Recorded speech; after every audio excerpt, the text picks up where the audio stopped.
Guys, welcome to the Homestead. So today we're going to talk about beef prices, all-time highs hitting. Before I get into that, I just purchased some hay recently this last weekend, and prices, I have the highest prices I paid for hay to date.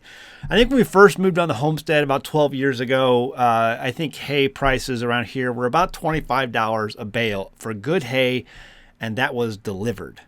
$25 a bale, good hay delivered. Those days are gone. Gone. Oh boy. So here's the reality. Now I'm paying $60 a bale and I have to go get it. My main hay guy sold the farm. Okay. So he's out of the business, but I talked to him, I don't know, about 6 months ago, and we were down at the swimming hole and he stopped by, and, we were all sitting around his truck, chatting it up.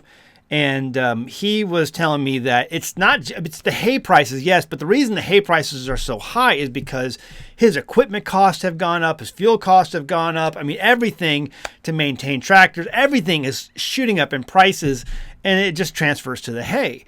And so he was lucky. It's going to be like, hey, $50 a bale, delivered is going to be where it's at now. I'm paying $60 a bale because he sold the farm. The backup guy that I had on standby, he is sold out. Everyone I've tried to call is sold out of hay right now, or they're not selling because they're worried about getting enough hay, through the winter for their cattle and their livestock. So it's just the prices have gone through the roof. This is transferring the equipment cost, the hay cost, the feed cost, everything is transferring into higher beef prices right now, and they've hit what the Financial Times says is an all-time high. Let's take a look at the article. Over at the Financial Times, it says U.S. beef prices hit record high as drought threatens cattle herds. Lowest rainfall in 1,200 years and rising hay costs prompt many ranchers to cut herd sizes. Now, this has been going on for a while. Okay, now before we get into this article, I want to show you a video that I put up about 3 years ago now, just now 3 years ago. And this was this cattle rancher, and he was explaining that, listen, starvation is coming. There's a drawdown happening. And the video I put up, it got over 1 million views.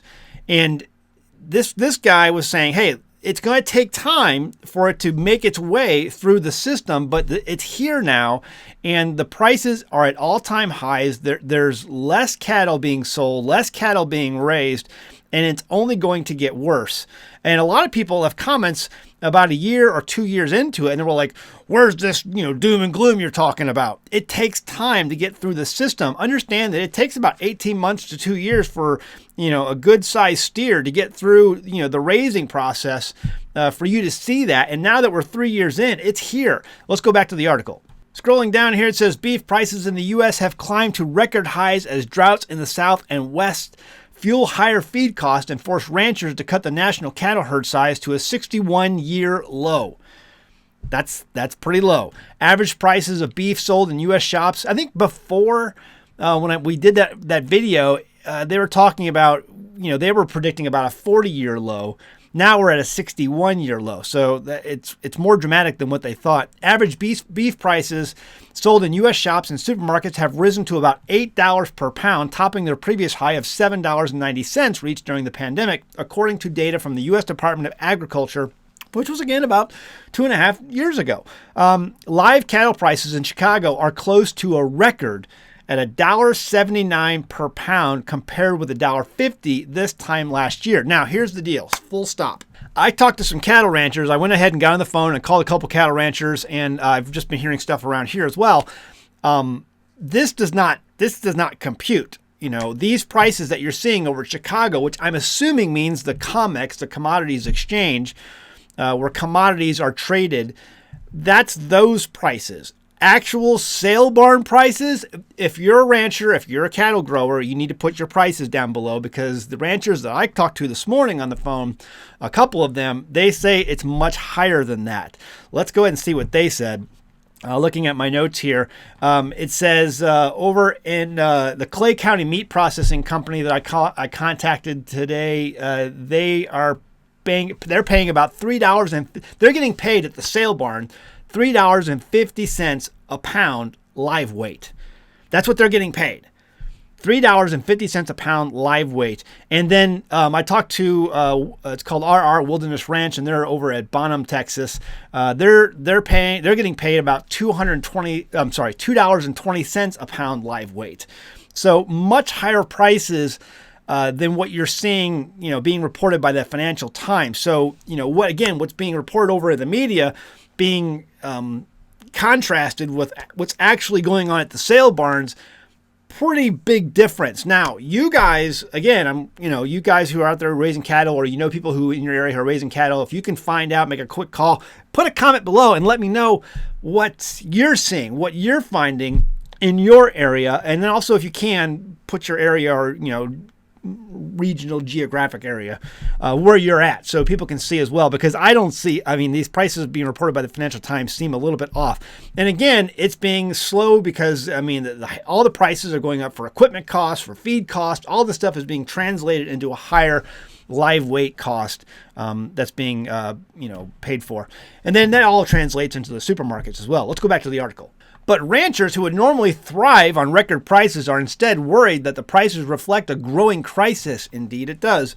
Years of drought or low rainfall, and all the ranchers I talk to talk about the low rainfall, especially out in Oklahoma and Texas, in prime cattle raising land that is turning green pastures into dust fields. Last year, scientists said the western U.S. was facing the worst dry spell seen in 1,200 years. Now, forgive me if I'm wrong on this, but I don't think there were records being kept 300 years ago in this country, let alone 1,200 years ago. But that's just me. More than a third of the lower 48 states are still in drought as of October 31st, according to the U.S. Drought Monitor. This drought is an environmental event having significant impact on the national herd, warned Amelia Kent, a local rancher in Louisiana. You're seeing cattle all being sold off heavily, and my immediate concern is, what does our region and the country's cattle industry look like 6 months from now exactly, and 12 months from now? Or what do our markets look like? Like many other ranchers, she is learning to live with low rainfall. Cows usually start to fatten on fertile land, and any shortfall is made up with hay or other feeds. But years of drought have affected the growth of their usual foodstuffs. According to the USDA, the amount of hay stored domestically as of December 2022 was 71.9 million tons, the lowest level since 1954. With their cows insufficiently fattened, farmers are having to transport hay from further away or send them to feedlots to bulk up on their animals earlier in their lives than usual. And again, this all translates to higher costs, both at the sale barn and at the supermarkets. The extra costs for feeds have been compounded by higher global prices of grains that typically make up feed, such as soy, corn, and wheat, after Russia's invasion of Ukraine. A lot of feed stocks are not, grains are not being shipped because of different reasons for that. And then here we have the consumers face record beef prices. And there's a chart to go kind of shows you where we're at. And guys, beef prices are not going to come down. They may come down a little bit here and there, but they're going to, this trajectory, this is what's called a trend. This is a trend line.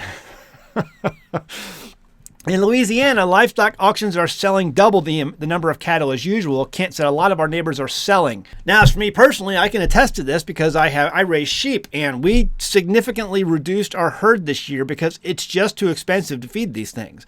And I had way too many sheep than my land could support.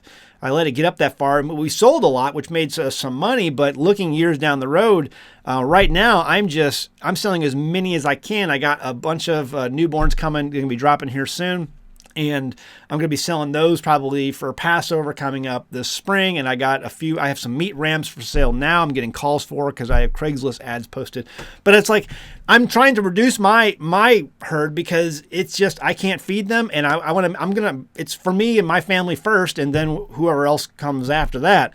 But that's what the market's doing. That's what these ranches are doing. They're like, we can't keep doing this. So I'm reducing herd sizes. And that's what was happening a couple of years ago when they were reducing herds then. And when you reduce your herds then, you have less breeding cattle that you can use to make future years, and it takes a number of years, a couple of years for this to translate. And it's here. It's happening right now. Now, also, this is something I talked to a couple of people who butcher. We just did a recent video over at patreon.com where I walked through a 35-minute video showing a butchering process on some Dexter cattle. Very informative video if you're interested in butchering. And I've told people long since, past on my channel, I said, if you want to learn the most significant skill for a homesteader is learn how to butcher. Okay, the most prized skill that I possess is my knowledge and know-how on butchering. If you want that, you should be trying. I've told people too, a lot of these families, these homesteaders are getting into some sort of production when it comes to cattle and or livestock. And that's something that can significantly benefit you in hard times to come. And I've made the point often on my channel before in the past and also recently on Patreon now, that the number one black market item during World War II, the number one black market item during World War II was beef. Look it up. Cattle rustling was at an all-time high during World War II. The number one black market item during World War II was beef. In hard times, people want meat. And right now, with all of this, I gotta be careful. I don't want to get in trouble. With all these cocktails that are out there for livestock now, these things that they're putting into livestock, people want healthy beef. Okay, they want healthy meat. And you need to source right now the ranchers out there that are producing healthy meat. Clay County Meat Processing is one. I think they're in Henrietta, Texas. RR Wilderness Ranch in Bonham, Texas. I think you can look them up. So I've built a number of websites for different ranchers throughout the years, and there are people out there who deal specifically in meat raised, grass-fed, no crazy stuff like that. And so source out those people now. You should have sourced them out a long time ago. So if you can buy meat and be like, well, it's more expensive. They say it's cheaper if you buy it in bulk, like buying a half a steer or a half beef or a quarter beef or a full beef. It doesn't matter. Even if it's more expensive buying it in bulk, you're still getting better quality. If you really care about what you're feeding your family, you'll pay the prices. It doesn't matter. But support the local ranchers, the people who have a dedication to growing their animals in a healthy, sustainable way without all the Bill Gates nonsense. All that to say, I asked some of these ranchers, what is your biggest challenge right now? And many times I hear the same thing, getting employees, getting people who know how to butcher to actually show up and do the job. And some of these ranchers are having to do that job on their own. So if you are interested in learning this skill, something that will always be a high value asset skill, learn it and then go to work for some of these guys or even start your own. I get homesteaders all the time. Zach, how can I afford to live on a homestead? How can I sustain myself? There's a great option right there. I talk about these things on my channel because it's a question that comes up often. There's a great option right there. Let me know what you're seeing. Let me know what you think. Financial Times says all-time record beef prices right now. I think it's only going to get worse just because of our economy. Again, we're $33 trillion, over $33.5 trillion in debt, and it keeps going up. The Congress won't stop spending money, and the Federal Reserve will not stop printing it. That's not going to change anytime soon. And it ultimately leads to, hyperinflation. Mathematically, it's a certainty. It's going to lead to hyperinflation unless we do some sort of currency reset to a central bank digital currency, which I think is inevitable. It's the only way they're going to avoid this because right now, mathematically, you can't avoid hyperinflation. Again, leave a comment below. I'd love to hear your thoughts. Also, if you're a rancher, please leave your numbers down below on what you're paying at the sale barns or what's being paid at the sale barns, live weight per pound. I'd love to know that too. It could really be beneficial. All right, guys. Love to hear your comments. Video sponsored by perfectpickler.com. If you're into vegetable fermentation, you can pick up these master kits for sale right now over at perfectpickler.com. There's never going to be a better way to grow your own healthy probiotics than doing it yourself at home. If you've ever been to the natural grocers or any of these places where they sell these bottles of probiotics, and you're going to pay like $50 for a bottle or $60 for a bottle or even $25 for a bottle. That's a one-time thing. You have no idea how good those pills are because they have to be kept cold. You have no idea if they're actually been kept cold the whole time. Grow your own probiotics at home with your own vegetables. Much more healthier. You're going to get way more better quality. It's an easy system. Load it, lock it, leave it. Been in business since 1994. We're running the business now from the Homestead here at An American Homestead. PerfectPickler.com. Pick up your kit today. All right, guys. See you next time in the Homestead. Bye! This is Grandma. Grandma survived the Great Depression. She survived the Great Depression because her supply chain was local and she knew how to do stuff. Grandma was smart. Grandma told us to make do with what you got. She also said, don't put all your eggs in one basket. Homesteading is all about self-reliance and declaring ourselves to be independent from the system.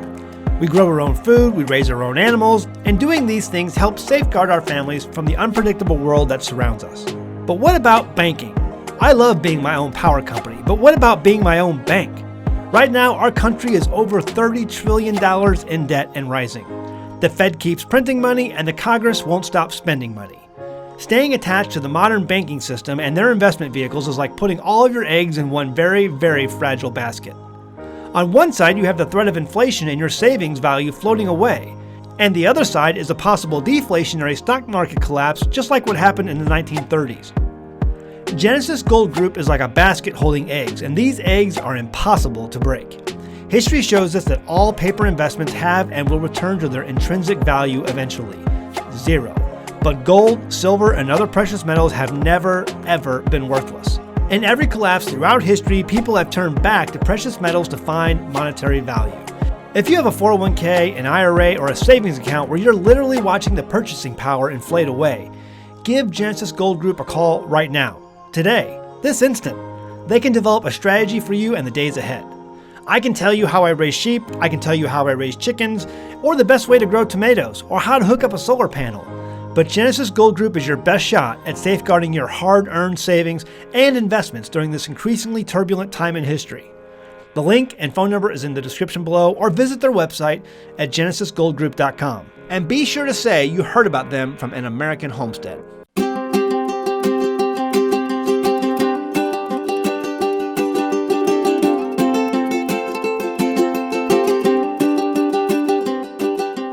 Hey guys, did you know you can become a patron of An American Homestead? They get access to private videos, and we send them gifts from the homestead that we make here on the homestead. And we also enter our patrons into special giveaways that are only available to them.